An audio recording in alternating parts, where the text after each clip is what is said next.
Hello everyone. तो देखो 24 का प्रीलिम्स हुआ।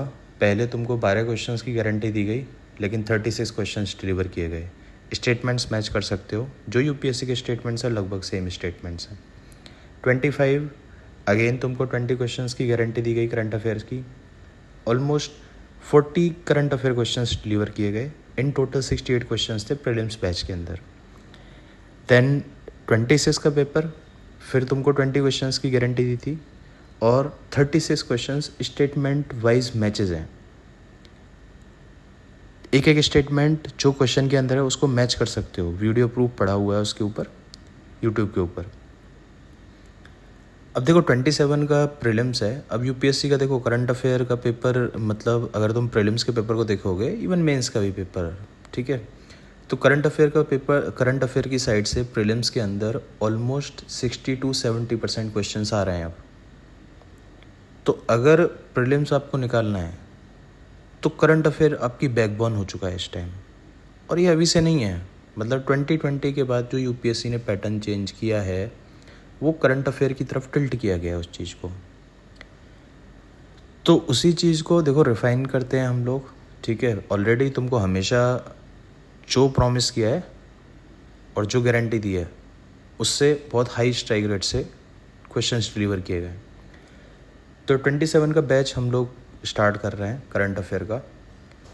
तो उसके अंदर देखो द हिंदू हो गया, बिजनेस लाइन हो गया, इंडियन एक्सप्रेस हो गया, डाउन टू अर्थ हो गया, हिंदुस्तान टाइम्स हो गया, फाइनेंशियल एक्सप्रेस हो गया, देन टाइम्स ऑफ इंडिया हो गया, गवर्नमेंट की रिपोर्ट्स हो गई, nature.com हो गया, साइंस डायरेक्ट हो गया।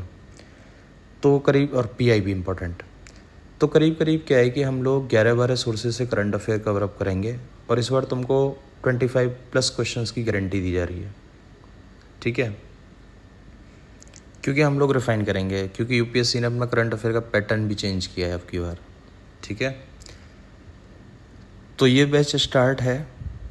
अब जैसे मैं इसमें आइडिया दे देता हूँ तुम लोगों को। फॉर एग्जांपल अगर हम, अभी इश्यू चल रहा है E20 का, ठीक है, तो हम लोग क्या है कि इसको इन डेप्थ एनालाइज करेंगे। फॉर एग्जांपल कि मोलेसेस क्या होती है, फार्म टू फैक्ट्री या फिर फार्म टू शुगर मिल क्या लिंकेज है भाई।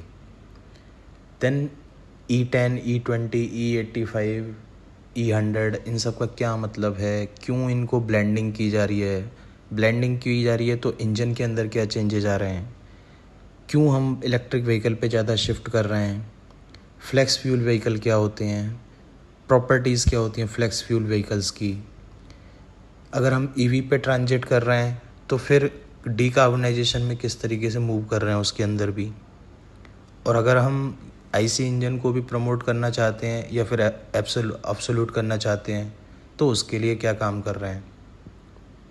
देन इसके अलावा जैसे कि तुम्हारा इथेनॉल ब्लेंडिंग हो गई, बायोडीज़ल हो गया, बायोफ्यूल्स हो गए, बायोफ्यूल्स की जो पॉलिसी है वो हो गई, ठीक है, सतत इनिशिएटिव हो गया, किस तरीके से कैफ़े नॉर्म्स काम कर रहे हैं, किस तरीके से गोवर्धन स्कीम है, किस तरीके से हम अपनी एनर्जी सिक्योरिटी पे फोकस कर रहे हैं in terms of the transportation cost को कैसे बचाया जाता है। अगर मैं फिर इलेक्ट्रिक सेगमेंट में घुसता हूँ तो फिर रीजनरेटिव ब्रेकिंग क्या होती है,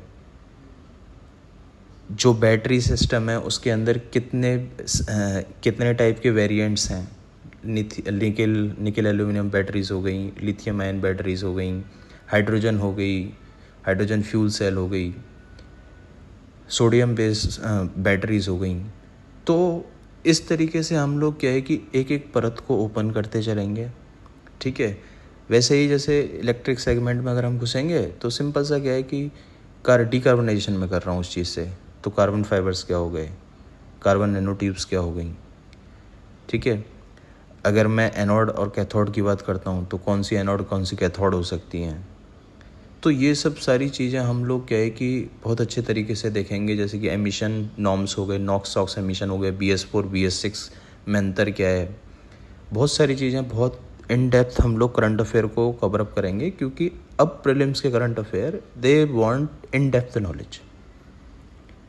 तो इस तरीके से इस बैच को चलाया जाएगा भाई। तो जो इंटरेस्टेड है टेलीग्राम चैनल का लिंक दे रखा है, और जिनको भी मतलब इन्फॉर्मेशन लेनी है तो यूपीएससी करंट ओनली कॉन्टैक्ट पे कॉन्टैक्ट कर सकते हैं। So thank you very much.